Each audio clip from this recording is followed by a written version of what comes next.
थांब माझ्या लेकरा. अगदी या क्षणी तू जगाच्या पाठीवर कुठेही असशील, कितीही मोठ्या संकटात असशील, तर हा संदेश पूर्ण ऐकल्याशिवाय पुढे जाऊ नकोस. आज तू या व्हिडिओवर चुकून आलेला नाहीस. तुला वाटत असेल की हा केवळ एक सामान्य योगायोग आहे. नाही, विधात्याच्या दरबारात काहीही योगायोग नसतो. आज त्या अक्कलकोटच्या परब्रह्माची स्वतःची इच्छा आहे की तू त्यांचे ते रूप जाणून घ्यावेस, ज्या रूपाबद्दल आजपर्यंत संपूर्ण जगात फार कमी लोकांना माहिती आहे. आपण सर्वांनी अक्कलकोटचे स्वामी समर्थ महाराज पाहिले आहेत. त्यांच्या अद्भुत लीला ऐकल्या आहेत. वटवृक्षाखाली बसून भिवू नकोस, मी तुझ्या पाठीशी आहे, हे महामंत्र देणारे स्वामी आपल्या सर्वांना ठाऊक आहेत. पण अक्कलकोटला येण्यापूर्वी ते कुठे होते? ते कशा अवस्थेत होते? महाराष्ट्रातील एक छोट्याशा भूमीत म्हणजेच मंगळवेढ्यात त्यांनी तब्बल 12हून अधिक वर्षे घालवली. पण तिथे एका अशा विकसित आणि अकालनीय अवस्थेत राहत होते की सामान्य माणसाला तर सोडून द्या, मोठ्या विद्वांनाही त्यांना ओळखणे अशक्य झाले होते. ते तिथे ज्या काही गोष्टी करायचे ते पाहून लोक त्यांना वेडा समजायचे. पण त्यांच्या त्या वेडेपणाच्या मागे एक संपूर्ण सृष्टीचे अद्भुत नियम दडलेले होते. तिथल्या लोकांनी त्यांना सुरुवातीला कसा त्रास दिला आणि नंतर कोणत्या एका अद्भुत घटनेमुळे संपूर्ण मंगळवेढ्याने त्यांच्या चरणी लोटांगण घातले. आजच्या या महासंवादामध्ये आपण स्वामी समर्थ महाराजांच्या जीवन प्रवासातील तो सर्वात रहस्यमय आणि गुप्त काळ उघडणार आहोत, जो ऐकल्यानंतर तुमच्या डोळ्यातील अश्रू वाहिल्याशिवाय राहणार नाहीत. जर तुमच्या आयुष्यात सध्या कठीण काळ सुरू असेल तर मंगळवेढ्यातील स्वामीची ही कथा तुमच्या मनाला अभेद्य कवच देईल. पण लक्षात ठेवा, या कथेचा उत्तरार्ध असा आहे जिथे स्वामींनी कर्माचा असा एक भयानक सिद्धांत दिला आहे जो आजच्या काळात तुमच्या माझ्यासाठी समजून घेणे अत्यंत गरजेचे आहे.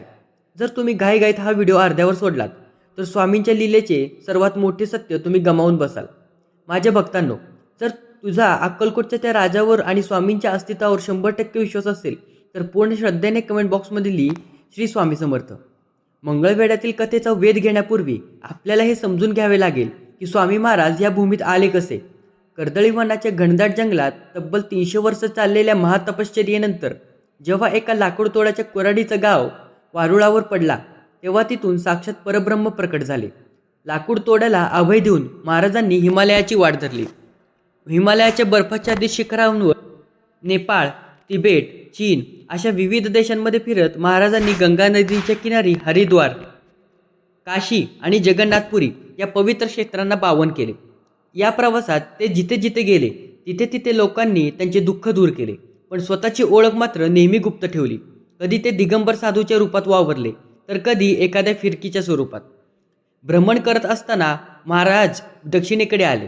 कोल्हापूरच्या अंबाबाईच्या दर्शनानंतर ते सोलापूर जिल्ह्यातील एका अत्यंत पवित्र भूमीकडे वळाले. ती भूमी म्हणजे संत दामादीपंतांची चोखामेळांची भूमी मंगळवेढा. वर्ष हा अंदाजे 1840च्या सुमारास एका दुपारी मंगळवेढ्याच्या वेशीवर एक अजानबाहू तेजस्वी आणि देवी पुरुष चालत होता. पण त्यांच्या शरीराची अवस्था आणि राहणीमान पाहून कोणालाही कल्पना नव्हती की साक्षात ब्रह्मांड नायक त्यांच्या गावात प्रवेश करत आहेत. मंगळवेढ्यामध्ये जेव्हा स्वामी आले तेव्हा त्यांची अवस्था अत्यंत विक्षिप्त आणि बाह्य जगाला वेडेपणाची वाटेल अशी होती. ते संपूर्ण दिगंबर अवस्थेत म्हणजेच वस्त्रातील अवस्थेत राहत असत. त्यांच्या अंगावर कापडाचा एक तुकडाही नसायचा, पण त्यांच्या चेहऱ्यावरचे तेज कोट्यवधी सूर्यांना फिके पडेल असे होते.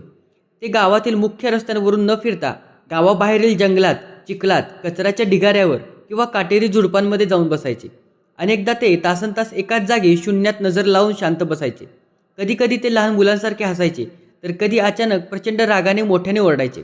सामान्य माणसासाठी देव म्हणजे मंदिरात बसलेली सोन्या चांदीच्या दागिन्यांनी समजलेली मूर्ती असते. त्यामुळे चिखलात बसलेल्या त्या अजानबाहू पुरुषाला पाहून मंगळवेढ्यातील लोकांनी त्यांना केवळ एक वेडा फकीर म्हणून, एक गांडू महाराज म्हणून त्यांनी समजले. लोक त्यांच्याकडे दुर्लक्ष करायचे. काही जण त्यांची चेष्टा करायचे तर काही खोडकर मुलं त्यांच्यावर दगडही मारायचे. पण स्वामी मात्र त्या दगडांकडे पाहूनही लहान मुलांसारखे निष्पाप हास्य करायचे. स्वामी मंगळवेढ्यात आल्यानंतर अनेक दिवस गावाबाहेरील एका मोठ्या कचऱ्याच्या आणि उकरडीच्या ढिगाऱ्यावर जाऊन बसायचे. तिथून प्रचंड दुर्गंधी यायची. माश्या घोंगावत असायच्या, पण स्वामी तिथे अशा आनंदाने बसायचे जणू काही ते एखाद्या सोन्याच्या सिंहासनावर बसले आहेत. गावातील काही समजूतदार लोकांना शंका येऊ लागली की हा माणूस जर वेडा आहे तर त्याच्या डोळ्यात एवढी शांतता आणि चेहऱ्यावर एवढे तेज कसे काय असू शकते. एकदा एका विद्वानाने लांबून पाहिले की स्वामी ज्या कचऱ्याच्या ढिगाऱ्यावर बसले आहेत तिथे एक अत्यंत विषारी नाग त्यांच्या मांडीवर शांतपणे विसावला आहे. तो नाग स्वामींना दंश करत नव्हता, उलटा आपला फणा काढून स्वामींवर सावली धरत होता. हा अद्भुत नजारा पाहून त्या माणसाच्या अंगावर काटा आला. त्याला समजले की निसर्गाचे नियम या माणसाच्या समोर गुडघे टेकतात. स्वामींचे उकिरड्यावर बसणे हे जगाला दाखवून देण्यासाठी होते की ज्याला तुम्ही कचरा समजता आणि ज्याला तुम्ही वैभव समजता ते दोन्हीही त्या परब्रह्माच्या नजरेत सारखेच आहेत. ईश्वराला राहण्यासाठी सोन्याच्या महालाची गरज नसते, त्याचे संपूर्ण जगच घर असते. भक्तांनो, स्वामींची प्रत्येक लीला आपल्याला जीवनाचा एक मोठा धडा शिकवून जाते. जर तुम्हाला स्वामींची ही मंगळवेढ्यातील दिगंबर अवस्था ऐकून त्यांच्याप्रती आदर वाटत असेल तर कमेंट बॉक्समध्ये जय जय स्वामी समर्थ नक्की लिहा. मंगळवेढ्यातील लोकांना पहिली प्रचिती कशी आली याची कथा अत्यंत रंजक आहे. गावात एक अत्यंत गरीब आणि प्रामाणिक भिकारी राहत होता. तो रोज देवाकडे प्रार्थना करायचा की हे देवा, माझ्या कुटुंबाची गरिबी दूर कर. एकदा तो गावाबाहेरून जात असताना त्याला उकिरड्यावर बसलेले स्वामी दिसले. तो भिकारी स्वामींच्या जवळ गेला. त्याला स्वामींबद्दल आदर वाटला. त्याने स्वतःजवळ असलेला एक कोरडा तुकडा भाकरी त्यांच्यासमोर ठेवली आणि म्हणाला, महाराज, माझ्याकडे देण्यासारखे काही नाही, हे घ्या. स्वामींनी त्याच्याकडे पाहिले. ते मोठ्याने हसले आणि त्यांनी शेजारच्या चिखलातून एक मातीचा ढेकूळ उचलला आणि त्या भिकाराच्या हातात दिला. भिकाराला वाटले की हा वेडा माणूस आहे, याने माती दिली. पण त्याने घरी जाऊन तेव्हा ते मातीचा ढेकूळ दिव्याच्या प्रकाशात पाहिला तेव्हा त्याचे डोळे पांढरे झाले. ती माती नव्हती भक्तांनो, तर साक्षात शुद्ध सोन्याचा एक मोठा तुकडा होता. तो भिकारी धावतच स्वामींकडे आला आणि त्याच्या पायावर पडला. ही बातमी वाऱ्यासारखी संपूर्ण मंगळवेढ्यात पसरली. लोकांना समजले की हा एक कोणताही वेडा माणूस नाही, तर हा साक्षात दारिद्र्य दूर करणारा कल्पवृक्ष आहे.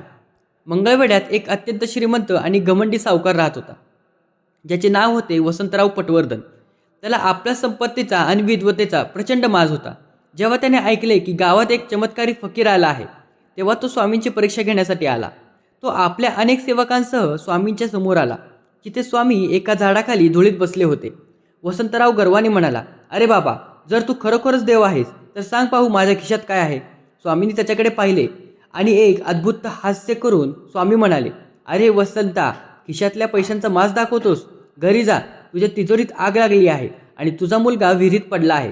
हे ऐकताच वसंतराव घाबरला. तो धावतच घरी गेला.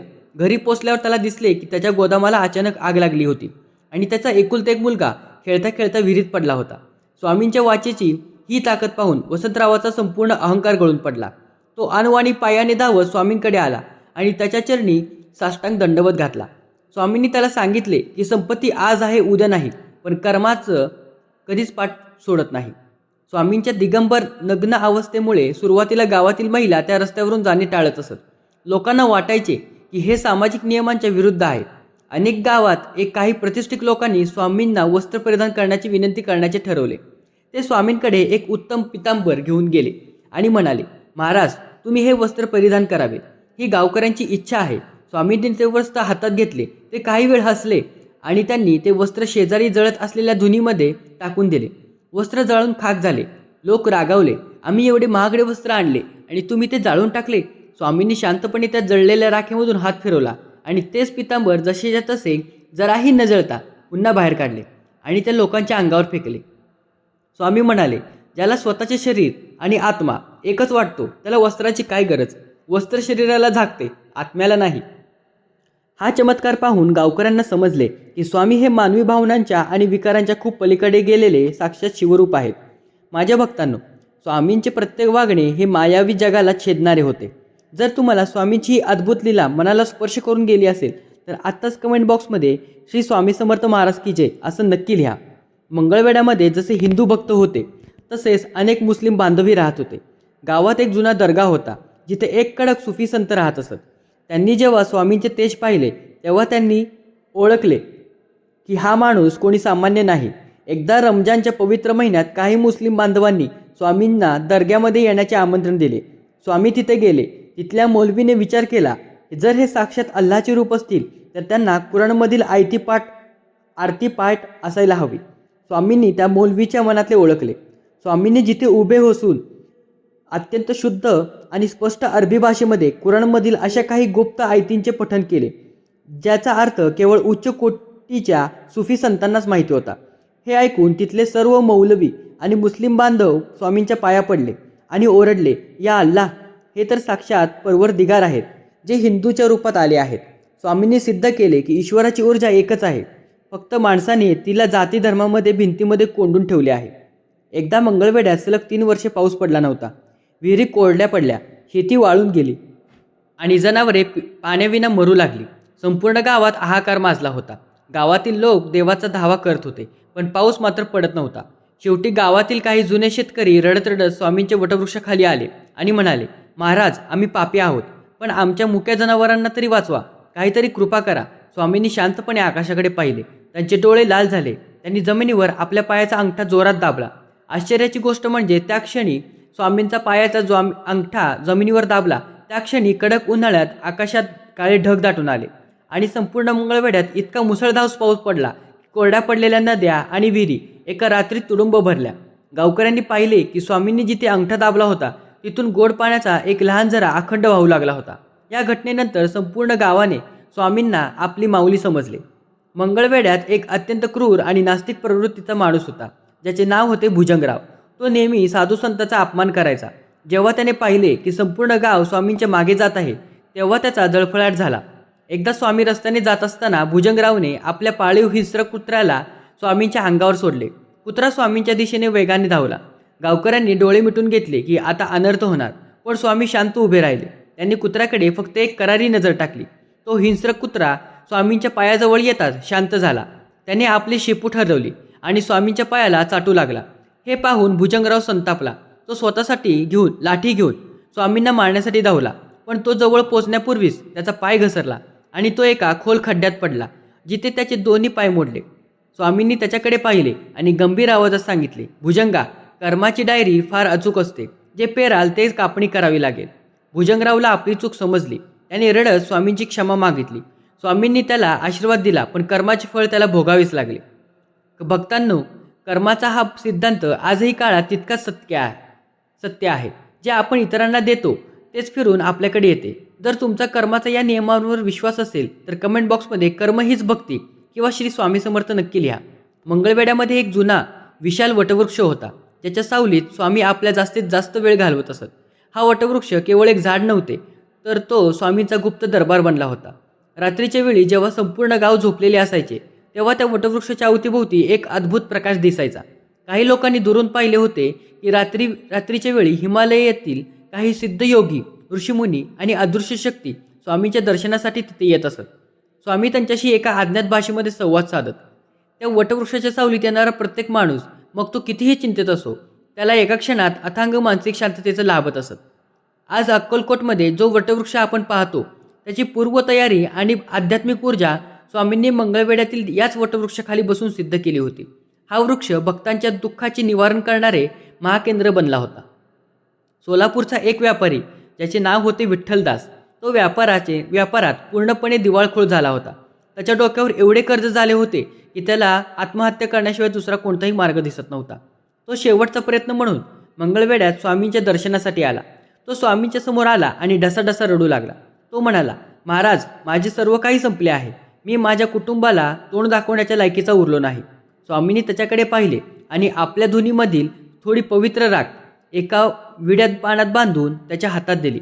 स्वामी म्हणाले, जा, ही राख तुझ्या तिजोरीत ठेव आणि पुन्हा व्यापार सुरू कर. पण लक्षात ठेव, जेव्हा तुझ्याकडे पैसा येईल तेव्हा गरिबांना विसरू नकोस. विठ्ठलदासने तसेच केले.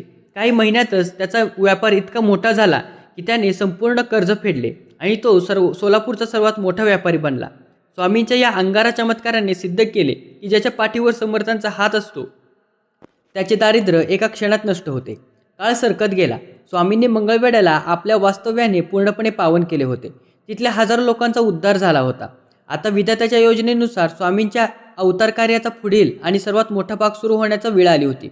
1856च्या सुमारास स्वामींनी मंगळवेढ्यातील गावकऱ्यांना एकत्र केले. ते अनेक दिवस शांत होते. त्यांनी वटवृक्षाला मिठी मारली आणि आकाशाकडे पाहून म्हणाले, आमची इथली वेळ आता पूर्ण झाली आहे. आता आम्हाला पुढे गेले पाहिजे. गावकऱ्यांना समजले नाही की स्वामी काय बोलत आहेत. लोक रडू लागले, महाराज, आम्हाला सोडून जाऊ नका. तुमच्याशिवाय हे गाव पुन्हा अनाथ होईल. पण स्वामींनी हसून सांगितले, मी कुठेही जात नाही. मी नेहमी तुमच्यासोबत आहे. पण आता अक्कलकोटची भूमी आमची वाट पाहत आहे. आणि एका पहाटे कोणालाही न सांगता स्वामींनी मंगळवेढ्याची सीमा ओलांडली आणि सोलापूरच्या मार्गाने ते अक्कलकोटच्या दिशेने निघाले. स्वामी जर मंगळवेढा सोडून अक्कलकोटला गेले आणि नंतर त्यांनी तिथे समाधी घेतली, तरी मंगळवेढ्यातील गावकऱ्यांच्या मनात स्वामींचे स्थान अखंड राहिले. आजही मंगळवेढ्यातील त्या वटवृक्षाखाली आणि स्वामींनी पावन केलेल्या भूमीत एक वेगळीच ऊर्जा जाणवते. जे भक्त अक्कलकोटला जातात ते आवर्जून मंगळवेढ्याला भेट देतात. कारण स्वामींच्या अक्कलकोटच्या महालीलेचा पायाभरणी याच मंगळवेढ्याच्या मातीत झाली होती. तिथली माती आजही स्वामींच्या चरणांना स्पर्श देत आहे. जर तुम्ही कधी मानसिक ताणतणावात असाल तर मंगळवेढ्यातील स्वामींच्या या दिगंबर रूपाचे स्मरण करा. जो देव चिखलात आणि कचऱ्यात बसूनही संपूर्ण विश्वाचे नियंत्रण करू शकतो, तो तुमच्या आयुष्यातील छोटे मोठे संकटे एका क्षणात दूर करू शकतो. हा विश्वास मनात पक्का ठेवा. माझ्या लाडक्या भक्तांनो, आजच या मंगळवेढ्यातील स्वामी समर्थ महाराजांचा गुप्त आणि अद्भुत इतिहास तुझ्यापर्यंत पोहोचणे हा केवळ एक योगायोग नाही. स्वामींना असे वाटत होते की त्यांच्या मूळ रूपाचे सत्य जाणून घ्यावेस आणि तुझ्या मनातील सर्व भीती दूर व्हावी. म्हणूनच हा आशीर्वाद तुझा आजपर्यंत पोचला आहे. आता डोळ्यातील अश्रू पुसून टाक, चेहऱ्यावर एक सुंदर हसू आण. भिवू नकोस, मी तुझ्या पाठीशी आहे. या महामंत्राचा जप करत तुझ्या कर्माला लाग. अक्कलकोटच्या आणि मंगळवेढ्याचा तो राजा तुझ्या प्रत्येक पावलावर तुझ्या सोबत आहे. हा अत्यंत पवित्र आणि ऐतिहासिक संदेश केवळ स्वतःपुरता मर्यादित ठेवू नका.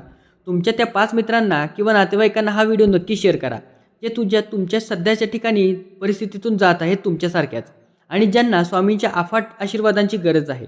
कमेंट बॉक्समध्ये पूर्ण भक्तिभावाने लिहा, श्री स्वामी समर्थ महाराज की जय. व्हिडिओला लाईक करा, चॅनलला नक्की सबस्क्राईब करा आणि बेल आयकॉन दाबायला विसरू नका, जेणेकरून स्वामींचे असेच अमृत विचार तुमच्यापर्यंत